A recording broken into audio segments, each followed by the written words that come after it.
Hello. So great to have you this evening. You are my first non-arts, non-music guest for this podcast called Tales. Oh, wow. Well, I'll tell you what, sexuality is an art. So there you go. Yeah. Okay. So I can't get away from it anyway then. Can't get away from it. Yeah. The art of conversation, the art of communicating about intimate topics. So we'll stick it in under that umbrella. But thank you. I appreciate your branching out. Yeah. So you're Dr. Kimberly Resnick Anderson, Yes. sex therapist. Here's a Yes. disclaimer though. I've known you for probably close to 40 years or so. It's This coming. is true. We are high school buddies. Yeah. Um, I didn't have many classes with you back in high school. nope. I don't Good old recall. brush high, 1985. Yeah. Yeah, no, I don't think we had too many classes together. Did you you actually graduate with me, or I did. you were at Yes. the ceremony and all that? Yes, I spoke at the ceremony. I don't remember that? God. I gave the convocation for our class of 85. So yeah, going back then in 1985, our graduation was held at a place called the Front Row in Yes, Highland Heights, Ohio. yes, yes. And it was Blast really from the past, and it's been closed for decades. Gosh, I know. It was a theater in the round. It was a great venue. Oh, Yeah, that was- it's a shame. Just to be clear, I'm not a doctor, Oh wow. so, Okay. so I don't want to misrepresent myself. I am a assistant professor of psychiatry at UCLA School of Okay. Medicine, and a licensed clinical social worker and a certified sex therapist, but I do not have my doctorate. So I just wanted to have full Okay. transparency about that. We won't put doctor in the promos here. And I tell people all the time I'm not a doctor, and they say, "Okay, Dr. Anderson." So people have a need to experience, I guess, their therapist as a doctor. So I'll take it, but I can't claim it. Wow. So for your undergrad, after Brush High, you stayed in Yes. Ohio? No, I went to school in Washington, D.C., Oh, and wow. I went to American University, and I studied abroad in England for a year, and I double majored in psychology and communication with a focus on broadcast journalism. Oh, how So fun. nothing to do with nothing to do with sexuality anyway. You just fell into it. So how did it all start with you getting into this field? Well, I come from a family of mental health professionals. My dad is a psychiatrist, forensic psychiatrist. And so there was lots of talk about different cases and mental health disorders in the home. He evaluated criminals and murderers and assessed their sanity at the time of a crime. So it's sort of in the blood. There's a lot of members of my extended family who are in helping professions, but I did not get that bug. And I went into an extremely superficial industry, advertising and marketing and public relations, and found within a couple of years that it was unfulfilling to me, that I wanted to help people. And I had this lifelong interest in human sexuality and sexual health from the time I was a teenager through undergrad and into my working years. I was curious about the role of sexuality in our culture and all the mixed messages around sex, and why some people are faithful and others aren't, and just all the inputs that shape our notions about sex. So I wanted to write a book. And then I quickly realized you can't just write a book. You kind of have to have some credentials. So I decided to go to graduate school and get as much of a focus around sexual health and relationships as possible within my master's program. So I went to school at Case Western Reserve University, in Cleveland. Went to MSAS, got my master's. And then during my tenure as a student, I was able to secure an internship at a private sexuality center affiliated with the university. I ended up doing a 5-year postgraduate fellowship there afterwards. So I've just really immersed myself in all aspects of sexuality, orientation, gender identity, intention, and really got a sense of the phases of sexual response and what are the barriers and what can go wrong, and how early sexual experiences, both positive and negative, have a legacy on our sexual self-esteem and comfort. So after that, I went out on my own for a couple of years. And then I worked at a hospital. I created and was the director of a Center for Sexual Health at SUMA Health System in Akron. And then I, after 20 some years of practicing in Ohio, moved to California, where I practice now in Hollywood, and I have a private practice. And I teach at the medical school at David Geffen School of Medicine at UCLA. I teach doctors how to talk about sexuality with patients, how to take sexual histories. And I also teach them about innovations in sexual medicine. I have a podcast called Sex Savvy, which is available on any podcast platform. And I have I'm a expert on pornhub.com. There's some videos there. So I like to offer sex education to as many people as possible. So I write and I speak and I teach and I have a clinical practice and I'm a mom. So I'm a pretty busy gal. So what brought you out west, leaving Ohio? Did you have family ties or anything that's brought you out? No family ties per se. I wanted to be practicing in a more progressive part of the country. I found Ohio to be quite provincial in terms of sexual health. And I was just bumping up against corporate values and mores in the hospital system where I worked. I wanted to be in a part of the country where I could be a kink-friendly provider and I could openly treat LGBTQ members of the community and work with people who practice what's called consensual non-monogamy or ethical non-monogamy. And in Ohio, those things certainly happen, but they're not as freely accepted and talked about as they are here on the West Coast. I would think, though, more recently, though, with the culture changing so much, though, you think in the Midwest it's changed a bit since you've left? It certainly has changed, but it's not like it is on either coast. Yeah, well, that's for sure. You're Yep. definitely in the Mecca where there's just this uber open-mindedness, I'm sure. Yes, I am in the Mecca of sexual depravity. No, I'm just kidding. No, it's just great to be able to be in a community where people can express themselves and not have to hide in the shadows. So you get all types of clients, though, I'm sure, that run the whole gamut. So how is that? Have you seen like couples come in, let's say, and do you see the progression when you do that? How quickly do you see that? Yeah, I have some couples I've been treating for over 20 years that have followed me from office to office, state to state. So I've had the honor and privilege of watching them, raise their kids and go through all sorts of transitions. I work with, I would say at least half of my practice is couples. Then I would say the remaining half, I would say 70% are men. And then 30% are women in an individual format. I also run groups. Love to run groups. It's my favorite. So yeah, different type of group workshops. What's that like? I mean, how many are in a workshop? I run groups, usually 7 to 9 people in a group max. I kind of think 7 is a sweet spot.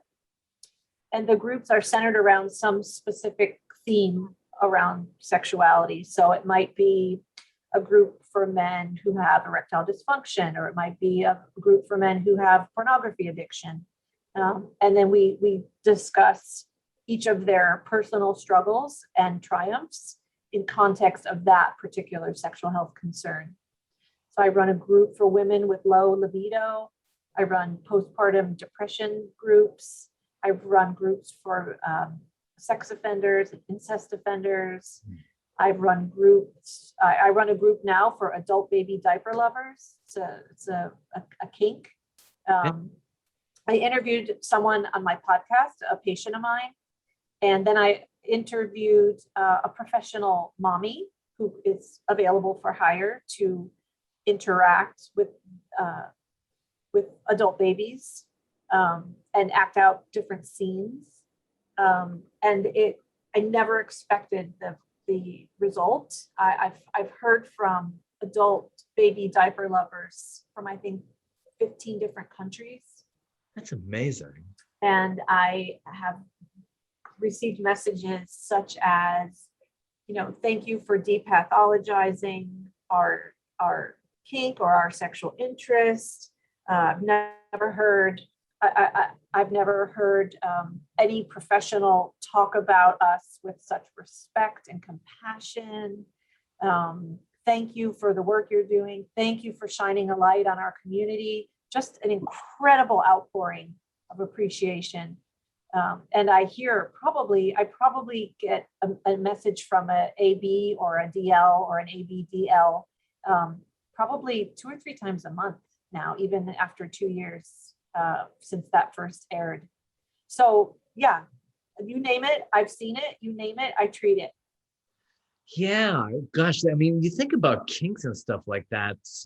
What do you think, like, actually starts that? Is this like the savoring the unknown, something that's very taboo, and it just like kind of just makes people get into those kind of things?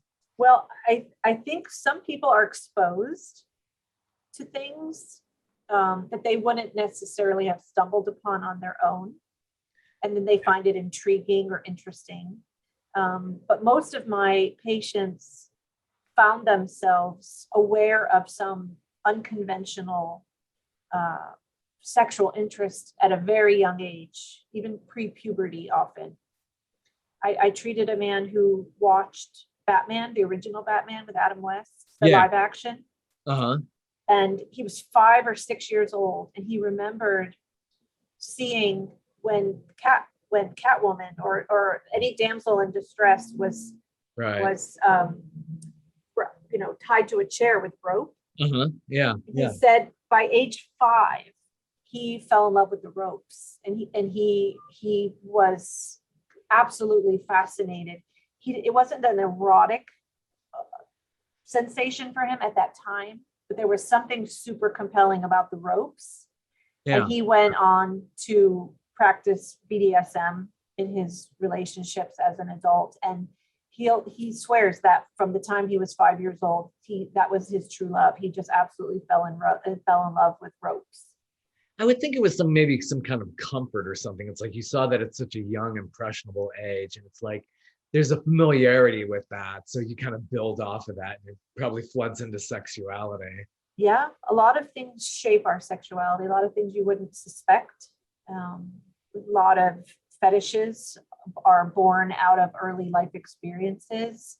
I've treated men who have erotic interest in enemas. Yeah. And it's because at a young ages they were given enemas by a grandmother or a mother. And somehow something got linked up with the sensation, the bodily sensations, and that care and interest in that part of their body. And then it just became eroticized, and it became a requirement for them in their adult life sexually. So you help them deal with, like, because I'm sure they probably feel a certain societal shame in that. So you work with them through that. Absolutely. Some people come to me because they want to extinguish a kink or a fetish that they have shame about. Others come to me just to understand their kink and talk about it, to make peace with it and make friends with it. They're not necessarily looking to get rid of it. They just want a safe space to discuss the role of that fetish in their life, what it means to them, and how to communicate about it if they choose to a partner or other people in their life. Yeah, it's so important. And it's good that you have a safe space for people like that. It's Oh just, yeah. I mean, people have shared things with me that their spouses don't know, that they never said out loud ever. It's a real privilege to have access to people's private, intimate, sacred, erotic interests and experiences. So I do take that very seriously. And I try to show respect for anything that someone is comfortable sharing with me. wow, amazing. And it's not just straight singles and couples, it runs the whole gamut. You got polyamory, Oh, yeah.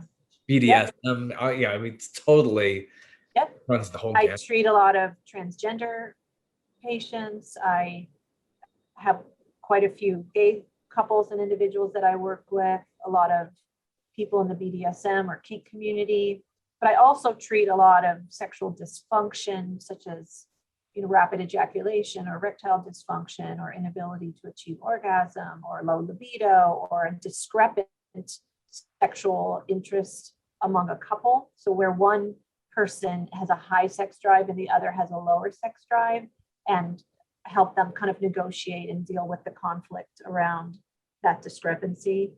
I work a lot with people with medical issues as well. So, for example, like the impact of chemotherapy on sexuality, or the impact of chronic pain, or some other kind of acute medical problem or long-term medical problem, and how to kind of reclaim their sexuality alongside of having some sort of illness or disability. So yeah, you name it, I treat it. Yeah, it's so sad when there's stressors, and stressors do affect that part of our lives. Oh, absolutely. Terrible. Yeah. Well, I treat a lot of women with pelvic pain. They Oh. feel betrayed by their bodies. They feel broken. They feel like they are robbed of their femininity. And it can be quite complicated to negotiate that in a relationship when your partner wants penetrative sex, but you're unable to have penetrative sex. So I run a couple of support groups for women with sexual pain. Yeah, there's a lot under the umbrella of sexual health. Yeah, I'm sure you probably can come up with ideas for alternatives if you don't want the conventional. Absolutely. Creativity and playfulness and sense of humor go a long way when there's some sort of limitation in terms of function. And I also work closely with sexual medicine physicians and other types of doctors, OB-GYNs, urologists. I work with pelvic floor physical therapists. So I have assembled a sort of dream team of providers so that I can refer my patients to the appropriate person to treat their sexual health concern in a multidisciplinary, comprehensive way. I've had people say to me, there's no such thing as sex addiction. Come on. Yep. What's your take on it? Like David Duchovny went into a I facility. know, yeah, David Duchovny, he's a poster boy. So this is very controversial within the field of sexual health. There are two camps. There are people who believe in sex addiction, and they tend to be more generally, don't send hate mail yet, but generally more pathologizing of sex. And then there are people who are more progressive and tolerant and less labely. So the term sex addiction is not really used anymore. We prefer the term out of control sexual behavior, OCSB. And that just means that someone's engaging in a behavior that's causing impairment or difficulty in their life. And we stay away from the addiction label per se, although there are plenty of clinics who still use the term sex addiction and provide so-called sex addiction treatment. Plenty here in LA, dozens and dozens. I prefer the term out of control sexual behavior. Yeah, I would think that too. Do you think that kind of relates to maybe, I don't know if sex offenders could fall into that kind of category? They just simply are just so out of control that they just end up doing things they completely regret, I would think. Well, there's a wide range of motivations, and this gets little dense, but there are people who engage in sexual crime for a wide multitude of motivations. So sometimes they have an antisocial personality where they just have a more criminal nature, criminal orientation. Sometimes it's exploitive and opportunistic. Sometimes it is based on legitimate arousal template or sexual script. For example, someone with erotic interest in children. And by the way, most pedophiles, that's the clinical criteria for pedophilia, is a primary erotic interest in children. Most pedophiles don't molest children, and most men who do molest children don't meet the clinical criteria for pedophilia. So think of it as a Venn diagram. Most men who do molest children are doing so because they're either intoxicated or opportunistic or exploitive, or maybe for revenge, or they're, really maybe developmentally disabled. There's a wide range of reasons why someone might engage in the sexually offending behavior. That's really, really interesting. Yeah. And just to register as a sex offender, I'm sure has got to be so devastating to people like around somebody who's been registered. I'm sure like everybody's like, stay away. Yeah. And I think that the registry had good intentions, but I think it's gotten out of control now to the point where, for example, child pornography, Right. Knowingly viewing or downloading child porn is a federal felony with mandatory prison time attached to it, mandatory sentencing guidelines. But I've treated a lot of men who looked at child porn, but who never touched a child in an inappropriate way, who ended up spending a lot of time in prison and were registered, had to, be on the sex offender registry. And they've never, I'm not minimizing Right. I'm not defending the looking of child porn, child porn. But I think there's a difference between what we say in the biz, viewers versus doers. Right. Yeah. And I think viewers are treated as doers in a way that doesn't seem fair and just, but nonetheless, that's the law, and Right. that it is what it is. And there are groups, active people out there engaged in activism, trying to change some of those laws. But I do treat a lot of men who have erotic interest in children, and most of them are terribly disturbed by it, wish that they could change it, and have never actually touched a child in a sexual way. I've also treated hundreds of sex offenders who have touched children in inappropriate ways. So I've seen both sides of that. Are they generally menacing, physically imposing type people? No, not at all. That is just a complete stereotype that you could look at someone and say, "Ooh, he's creepy. He looks like a child molester." Yeah. Most of the men that I've evaluated and treated who were child molesters are professionals. They look like you. They look like me, my husband. Many of them, have advanced degrees. Yeah, there's you cannot predict based on appearance what is going on. And that's scary if they go into lockup and then they're with really violent people. I don't know if they would separate them in the penal. Well, they do. Chomos, as they call them, in prison, are vulnerable to assault and murder, actually. And so sometimes if someone has been convicted of a crime involving a child at all, not just sexually, but at all, they're put in isolation instead of general population so that they can actually survive. Yeah, they would be just totally killed very quickly, I'm sure. Yeah. Wow. So you seem to battle a lot of stereotypes. I was looking through your website and I do. That's a big big commitment of mine. Your site addressed that. Has society become so pornographied? We just like, that's where a lot of our insecurities seem to come out. Insecurities and notions about sex and what sex should be like and look like and feel like and sound like. And it's not a helpful depiction.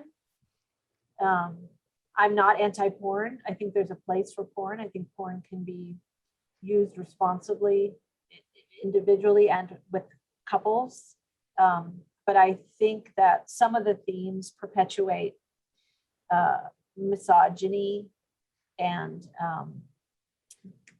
boys are watching this and thinking that this is how, you know, they should engage sexually with women. And there's so much more graphic porn now. So you can watch, you know, rape porn, you could watch bestiality porn, you could watch, you know, torture porn. And I think we are becoming desensitized to some of the themes that are so readily available now. Yeah, it's so accessible. Gosh, when we were kids, there was nothing even close to this now. Yeah, we had to like find magazines. Yeah. In some uncle's attic or something, right? You had to really work for that. You had to really work for it. And the accessibility of it and the amount of it and the fact that it's, you know, free, you don't have to spend money. It's just amazing how easily you can call up a video on your phone. Absolutely. I treat a lot of men who are not sexually responsive to so-called vanilla sex. That you know, conventional lovemaking, whatever you want to call it, is just not exciting enough or arousing enough for men to be able to maintain an erection or have an orgasm. That they need more and more graphic, more and more perverse themes and activities in order to be able to go through those phases of sexual response. It's a real problem. I call it porn-induced erectile dysfunction. But I treat younger and younger guys. When I started doing this work 30 years ago, most of my patients with erectile dysfunction were 55 plus.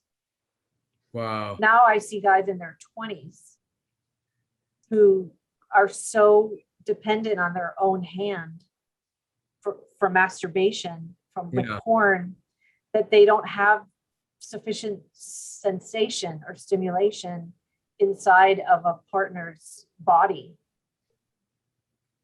That's just, you can't compete with that when you see images. You cannot compete. The tightest vagina, the tightest anus is not going to be as tight as a grip of your own fist. Right. That is so true. And then just the images of the people who were in those videos, it's like, you know, the backstory of and how sad a lot of those people are too, that they're. Oh yeah. I treat a lot of people in the adult entertainment industry. So I've seen firsthand porn stars, if you will, some of whom are very proud and empowered by their work, and some who feel very much traumatized and exploited by their work. Yeah, I think about that, just like the psychology behind that. It's you're willing to do something so intimate in front of the world. I mean, it's the world. Anybody can call this up anywhere you need to on a phone. 100%. Yeah, they've got to be. They've got to probably talk that out. It's I can't even imagine how they can function. And it's so surprising the degrees and ranges of resiliency. How some people, you know, are like, I do this, I love this, I'm proud of this, I have nothing to apologize for, nothing to be ashamed of. And then you have people who are just terrified that it's going to come out and that their parents or grandparents might watch these videos, and how to predict who's going to embrace it versus who's going to be traumatized by it. It's really fascinating work. Yeah, it must be. Wow, very exciting field that you've chosen, and there's always an interesting thing, and it's constantly changing too. Like the latest thing is, what is a demisexual? Oh my gosh, you're funny. There's so many terms now. God. It's hard to even keep up with them. These terms change like people change their underwear. So, you know, people use these terms in different ways. Sapiosexual, barsexual, demisexual, you name it. Bar sexuality. Have you heard that term? No, never have. That's a term for women, usually college age women, who make out with other women in bars for the titillation of men who aren't actually bisexual or gay, It's just but the, who, but yeah. just the kind of titillating energy. So that the term bar sexual comes from, like, I'm only this way when I'm in a bar, so to speak. Oh my gosh. Yeah, You can, yeah, there it can be for anything. You can make up it could be anything. for anything. It could Wow. be for anything. Yeah. In a bar and get a guy jealous, and that really arouses him. Yeah.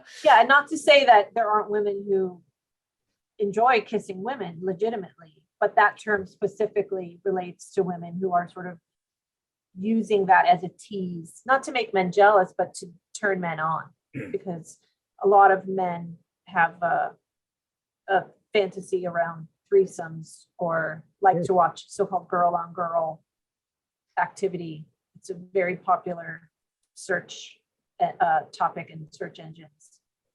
Oh yeah. Oh, gosh, But, if you see that search engine, my gosh. right? But do you know what the most common?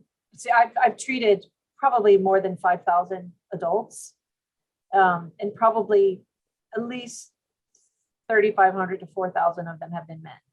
So I have unique insight into the mind of men, both gay and straight and trans. But the most common erotic preference that men share with me, do you want to guess? Oh gosh. And this Huh. is for gay and straight men, Gay and but straight. it's more commonly spoke about from articulated in straight men, and there's a reason for it. But yeah, guess what would you think? Oh gosh. Maybe some men like humiliation or something like that. Oh, you're kinky, Robert. That's popular, but that's not the most important. That's not the most common one. God, it's out now. I It's love out. No, I don't actually. Your secret is safe with me and all of your listeners. Just kidding. A lot of men talk about, threesomes and being with mother daughter and all this sorts of stuff that you might expect or predict, but the one consistent thing that I hear from men, no matter what age, for 3 decades in a row, Yeah. is that an enthusiastic partner is the most exciting experience of sex. Oh yeah. Yeah. Just having sex with someone who's having fun and wants to express him or herself with you, and doesn't appear to be bored or embarrassed or shut down. That's the thing. That's men tell me, I just want to be with a man or a woman who wants to have a good time and wants me. That's it. Oh, absolutely. Yeah. And you're gay or straight or whatever you are. Yeah, absolutely. 100%. That is a huge ingredient to it. But yeah, it's you probably find though, and I always hear this too, is that men feel they're not getting enough Yep. and women say they're getting too much. Yep. That's definitely a common dynamic, but I see that shifting more and more in my office. I have women dragging their husbands in, saying that the women want more sex and that the husbands are disinterested. So there's definitely the flip side of that. And that seems to be more and more common. So that is My primary theory around that is just porn, that men would rather engage in solo sex than partner sex because of the intensity of the porn and the fantasy. And sometimes it's because they feel not sexually attracted to their wife anymore. Maybe they've gained weight. Maybe they're angry. Maybe there's trust issues. There's so many barriers. It's really much more than just what's on the surface. There's a lot of stuff. Sometimes women drag their husbands in and say that they have ED, and then I meet with the men and they say, I have ED with my wife, but not with my girlfriend. Oh gosh. Or I have Yeah. ED with my wife, but not with my boyfriend. Mm, And mm. so I'm more interested in the subjective experience than I am in the objective behavior, right? So what is someone thinking about, fantasizing about, what is the fuel behind their sexual function? Not necessarily what they're doing, but what they're thinking and feeling. That's what I'm interested in. So you probably see more of these sexless marriages. You probably seen couples who haven't I specialize in sexless marriages. It's one of my most favorite demographics to work with. Just incredibly complicated dynamics. And I have a pretty good track record, if I may say so, on helping couples kind of get back on the sexual horse. Because once they decide to come see me, they've already invested in their sexual health. Once they acknowledge to each other that they value sex and want to bring sex back into their relationship, that's half the battle. Yeah, that first step. Sometimes couples will say, we haven't had sex in 6 months. We haven't had sex in 4 years.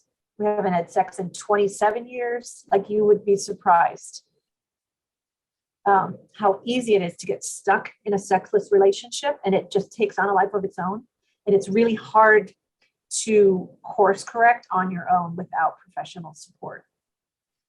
Yeah. And that first step is calling you. You do consultations, 15 minutes over the phone.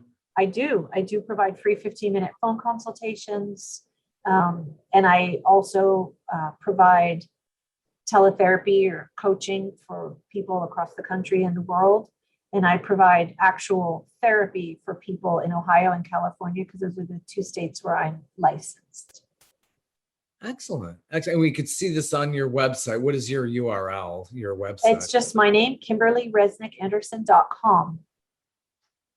Okay, yeah. And Resnick is spelled, because I knew another Resnick in our There was another Resnick, my nemesis. No, just kidding. Love you, Deborah. I'm gonna get her on here one day too. Yeah, she'd be fun guest too. Yeah. So I'm Resnick. That's yeah. And then Anderson with an O-N, because there's a couple of ways to spell that too. No, yeah, because when you came into the school system, I thought it was a little later than Debbie. So yep. I started in 9th grade. Yep. Right. Oh, that's yep. Wow. What a trip. What a trip. It is. What a small world. So I love your website. You have this thing called a sexual IQ quiz. I do. Awesome. I do. It's just a quick little 10-question instrument for people to assess their level of information and comfort with sexuality. People can take that little quiz on my website, and then I give the answers and explain why those are true or false. There's a link to my podcast through my website. So you can listen to all the episodes of Sex Savvy. Then I have many videos that I produced about a wide range of sexual health topics. I have a blog. There's a link to my press page where you can read, more than 100 different articles I've been quoted in, and learn about different just philosophies around sexuality and topics that are pertinent. Neat. Did I see you on the Learning Channel? Did you do some? I did. TLC. Yeah, I was involved in a program called Strange Sex. Yeah. So I was a consultant for them and an on-camera expert. So I interviewed a number of people on that show. I was in about a dozen episodes. You can still find that on Hulu or Netflix, I think. Strange Sex. It aired for a couple of seasons, and it was a lot of fun. Neat. And I had your son on the show, Duncan. We'll give him a little plug here. I always like. Hey, Duncan. you'll see that I bring up and I promote past episodes as well. Good And for you. Good. That's great. Yeah, he had a blast. it's He cool, up yeah. and coming actor, DJ, music producer in the, Yeah. in the City of Angels. So he had a blast. Thank you for sharing his work with your Yeah. listeners. I've been catching up on Generation. You talk about sexuality. Oh my, Whoa, yeah. What a great show, huh? I Yeah. love it. I love it. When I'm watching it, I'm in the gym. People are like, I'm like, gotta cover it. My God. Wear your generation flag proudly. Wow. Yeah, it's a great show, and there's so much good material now available to kids. Yeah. Where in our day, there was not the level of community and support out there. So there were a lot of kids who were living, very much alone. Yeah. Back in our day, there was just no awareness about all this stuff. And yeah, there were kids who I'm sure were like in the closet, afraid to come out. For sure, for sure. Or trans, or have violent sexual fantasies, or have been abused, or I mean, you name it. Of course, there's just so much of that going on all the time. Yeah. Wow. Well, this has been awesome. I really enjoyed this. Just best of luck, and just hopefully we'll see more of you on TV. The Thank videos on you. the website are awesome. Just really enjoyed watching those things. And Thank you, Robert. So yeah, good to see you, my friend. absolutely, absolutely. We'll be in touch, and hopefully we could do this again in the future. All right. Enjoy Hotlanta. Take care. Have a good. Okay. Bye-bye.